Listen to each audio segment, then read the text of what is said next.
ആഭ്യന്തര യുദ്ധം താറുമാറാക്കിയ മ്യാൻമറിൽ കാലാവസ്ഥാ വ്യതിയാനം ജനജീവിതത്തെ സാരമായി ബാധിക്കുന്നതായി റിപ്പോർട്ടുകൾ.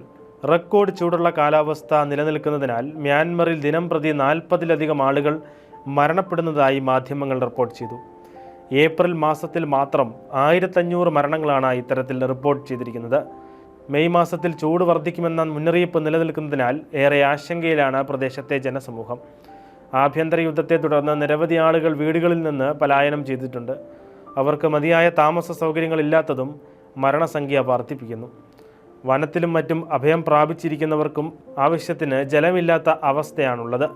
കടുത്ത ദാരിദ്ര്യം മൂലം മുതിർന്നവർ പകൽ സമയങ്ങളിൽ ജോലി ചെയ്യാൻ നിർബന്ധിതരാകുന്നു. ആളുകൾ നടന്നു പോകുമ്പോൾ മരിച്ചു വീഴുകയാണെന്ന് പ്രദേശത്തെ ക്രൈസ്തവ സന്നദ്ധ പ്രവർത്തകർ പറയുന്നു. ജനങ്ങളുടെ ജീവൻ സംരക്ഷിക്കാനുള്ള യാതൊന്നും സൈനിക ഭരണകൂടം നടപ്പിലാക്കുന്നില്ലെന്നും സഭാ നേതൃത്വം കൂട്ടിച്ചേർത്തു. കടുത്ത ചൂടിനെ തുടർന്ന് നദിയിലെ മത്സ്യങ്ങൾ കൂട്ടത്തോടെ ചത്തുപൊങ്ങുന്നത് ഈ മേഖലയിലും വലിയ പ്രതിസന്ധി സൃഷ്ടിക്കുന്നുണ്ട്. തെക്ക് കിഴക്കൻ ഏഷ്യയിലെ ഭൂരിഭാഗം പ്രദേശങ്ങളിലും കനത്ത ചൂട് തുടരുന്നതിനാൽ മഴയ്ക്ക് വേണ്ടിയുള്ള പ്രാർത്ഥനയിലാണ് ജനങ്ങൾ.